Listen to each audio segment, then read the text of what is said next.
ప్రేక్షకులకి ఆ లలితాంబిక అమ్మవారి యొక్క అనుగ్రహం పరిపూర్ణంగా కలగాలని మనస్ఫూర్తిగా కోరుకుంటూ మనం ఈరోజు చెప్పుకోబోయేటువంటిది విశ్వవసునామ సంవత్సరంలో అందరూ చాలా ఆనందంగా ఉండాలి అనేటువంటి ఉద్దేశంతో మనకి కావాల్సినటువంటివి ఏమిటి? మంచి చక్కటి ఆరోగ్యం. మొట్టమొదటిగా ఆరోగ్యం కావాలంటే ప్రతి లగ్నము లేదా లగ్నం తెలియని మన రాశి వాళ్ళు ఏం చేయాలి? దాని తర్వాత ధనం మూలం ఇదం జగత్ కాబట్టి ధనం అందరికీ సమృద్ధిగా ఉండాలంటే ఏం చేయాలి? అదేవిధంగా ఒక చక్కటి గృహం కానివ్వండి, ఉద్యోగం కానివ్వండి, వ్యాపార సంబంధించినటువంటి విషయాలు కానివ్వండి, వివాహం కోసం చేసే ప్రయత్నాలు సక్సెస్ అవ్వడానికి కానివ్వండి, ఈ అంశాలు ఈ విశ్వవసునామ సంవత్సరంలో ఏ దేవీ దేవతల్ని ఆరాధిస్తే బాగుంటుంది. మరియు అదేవిధంగా ఎక్కడ ఇటువంటి విషయాల్లో రాంగ్ స్టెప్ పడకుండా ఏం చేయాలి అనేటువంటి అంశాలని చెప్తుంది నేనైనప్పటికీ కూడా చెప్పిస్తుంది సాక్షాత్ లలిత అమ్మవారిగా భావిస్తూ ఒక్కొక్క లగ్నం గురించి మరియు ఒక్కొక్క రాశి గురించి మనం తెలుసుకుందాం. కన్యా లగ్నము, కన్యా రాశి. కన్యావారికి ఉన్నటువంటి గొప్ప అద్భుతమైనటువంటి శక్తి ఏమిటి అంటే మేనేజింగ్ స్కిల్స్ అద్భుతంగా ఉంటాయి.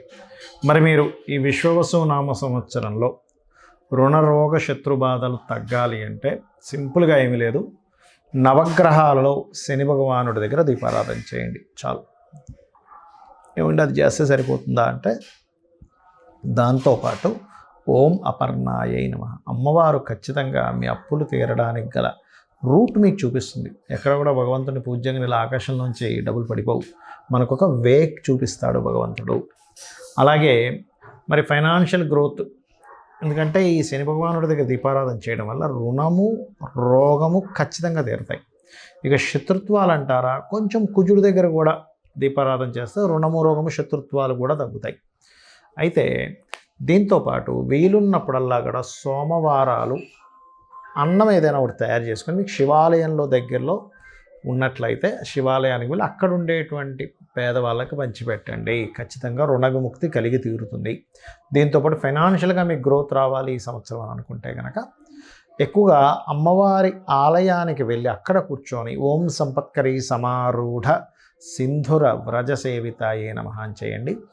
పాయసం ఏదైనా నైవేద్యం పెడుతూ ఉండండి అమ్మవారికి. ఖచ్చితంగా మీకు అమ్మవారి అనుగ్రహంతో, ఇక్కడ చాలామంది ఏమంటారంటే మరి పాయసం పెడితే వస్తుందా అంటే ఇక్కడ నేను మీకు ఒక విషయం చెప్తాను. పాయసం పెట్టగా ఏమవుతుందంటే, మీరు లలితాసహస్రనామంలో ఒక నామం ఉంది పాయసాన్న ప్రియ అని. అంటే పాయసం అంటే ఇష్టమని కాదు అక్కడ అర్థం. పాయసం అంత మృదుత్వము, పాయసం తెల్లగా ఉంటుంది పాలతో చేసి, అంత స్వచ్ఛత్వము నీలో రావాలి. అలా చేయగా ఏమవుతుందంటే నీలో ఒక స్వచ్ఛత, ట్రాన్స్పరెన్సీ అనేది పెరుగుతుంది. ఎప్పుడైతే ట్రాన్స్పరెన్సీ మనలో పెరిగిందో యాక్సెప్టెన్సీ పెరుగుతుంది. యాక్సెప్టెన్సీ ఎప్పుడైతే పెరిగిందో మనం ప్రశాంతంగా ఉంటాం. ప్రశాంతంగా ఉండేటువంటి మనసు ఫైనాన్షియల్గా గ్రో అవ్వడానికి చాలా తోడ్పడుతుంది, గుర్తుపెట్టుకోండి.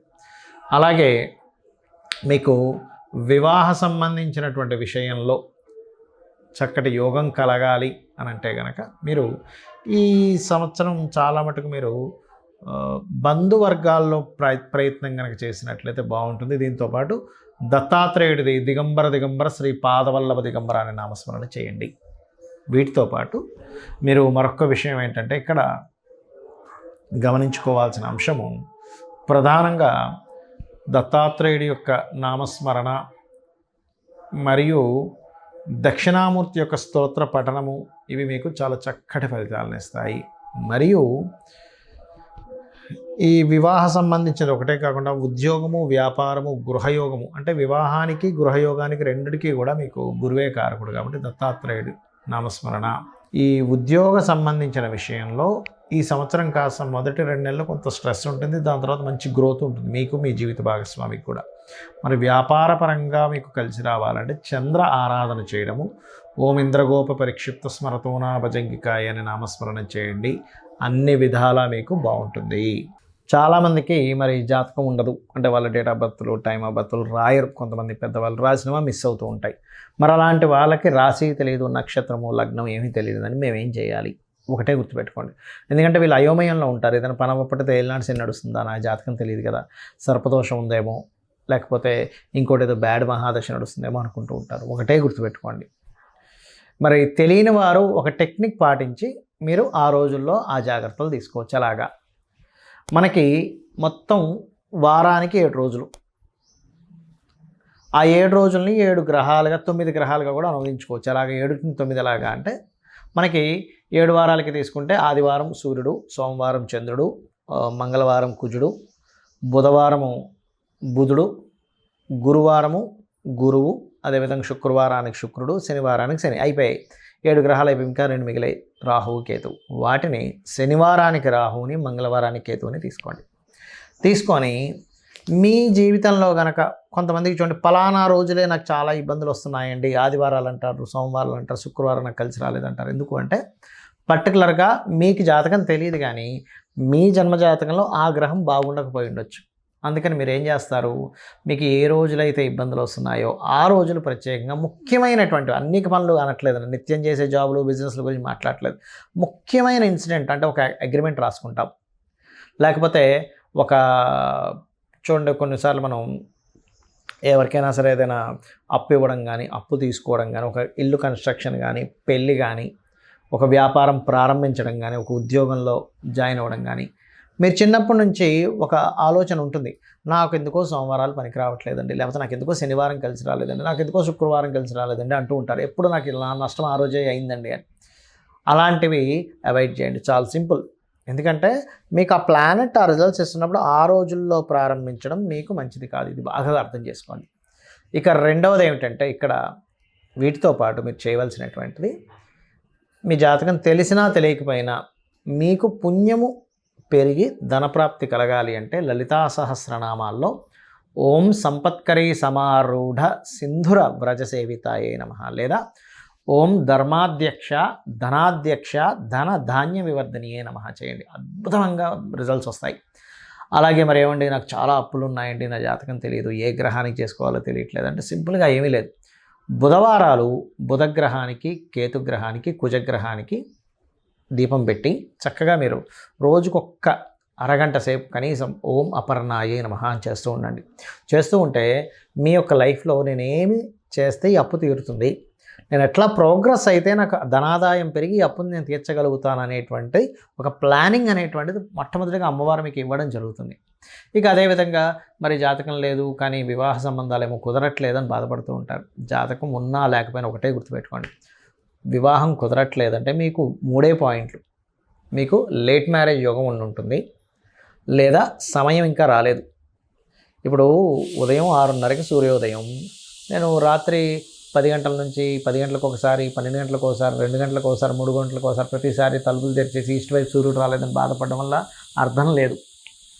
ఎలా అయితే ఉదయం 6:30కి సూర్యోదయం అవుతుందో ఆ వ్యక్తికి వివాహ గడియలు వచ్చినప్పుడు ఆటోమేటిక్గా సంబంధాలు వస్తూ ఉంటాయి. అందులో మీరు మీకు తగినటువంటి జీవిత భాగస్వామిని ఎంచుకుంటూ ఆ గడియలు ఒక్కోసారి కొంతమందికి బలంగా లేకపోవడం వల్ల ఎన్ని సంవత్సరాలు వెయిట్ చేస్తున్నా ఒక సంబంధం కూడా సెట్ అవ్వదు. అలాంటప్పుడు ఓం కామేశబద్ధ మాంగళ్య సూత్రశోభిత కందరాయై నమః అనే నామం చేసుకుంటే ఖచ్చితంగా అమ్మవారి మీద పూర్తిగా భారం వేస్తూ మీ నమ్మకాలు అంటే మీరు అమ్మవారిని నమ్ముకుంటూ మీ ప్రయత్నాలు మీరు చేసుకుంటూ వెళ్ళిపోండి.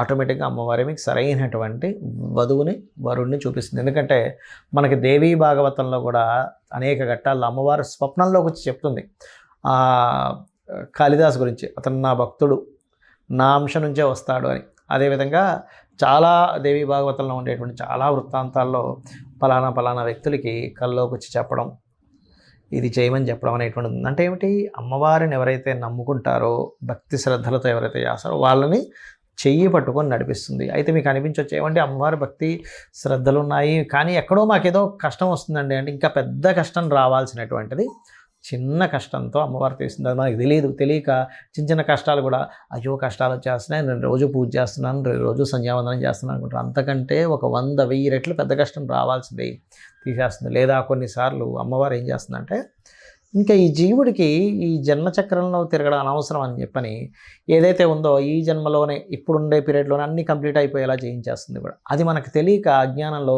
అయ్యో నాకు ఇంకా కష్టం ఉంది ఏంటి, నేను ఇంకా ఇబ్బంది పడుతున్నానేంటి, అసలు భగవంతుడు ఉన్నాడా లేడా, ఇలాంటివన్నీ మనం పెట్టేసుకుంటూ ఉంటాం. కాబట్టి అది చేయకండి. నిత్యము మీకు ఒకవేళ ఏలినాడు శని, అర్ధాష్టమి శని, అష్టమి శని నడుస్తున్న కొన్ని పద్ధతులు పాటించండి, ఎటువంటి ప్రభావం ఉండదు. ఏమిటది అంటే నిత్య దీపారాధన, ఉదయం సాయంత్రం దీపం వెలిగించి చక్కగా ఒక 10 నిమిషాలు అమ్మవారి ముందు కూర్చోండి చాలు. అమ్మవారిని స్మరణ చేయండి, శ్రీమాత్రే నమః సరిపోతుంది. రెండవది, మీకు దగ్గరలో ఏదైనా ఆలయం ఉన్నట్లయితే వీలున్నప్పుడల్లా రోజు వెళ్ళడానికే ట్రై చేయండి. ఎప్పుడో ఒకసారి ఏదో పని పడింది ఊరెళ్ళాం, that is different case. But రోజు వెళ్ళడానికి ట్రై చేయండి. మీ ఆరాలో ఏదైతే ఉందో నవగ్రహాలు పనిచేసే స్థితి ఆరా మీద పనిచేస్తుంటుంది ఎక్కువగా. ఫస్ట్ ఆరా క్లియర్గా ఉంటుంది. మూడోది, దేశీవాలి గోవుల సంరక్షణకి పాటుపడండి. గోవులకి ఏదైనా తినిపిస్తూ ఉండండి. సకల దేవతలు ఉండేటువంటి స్థలం గోవు, అదొకటి చేయండి. అదేవిధంగా మీ పెద్దలని గౌరవించడము, అదేవిధంగా మీ పితృదేవత ఆరాధన, దేవతారాధనతో పాటు పితృదేవత ఆరాధన కూడా చాలా ముఖ్యమైనటువంటి అంశం, గుర్తుపెట్టుకోండి. చేయండి. 100% మీకు ఫలితం పాజిటివ్గా వచ్చి తీరుతుంది.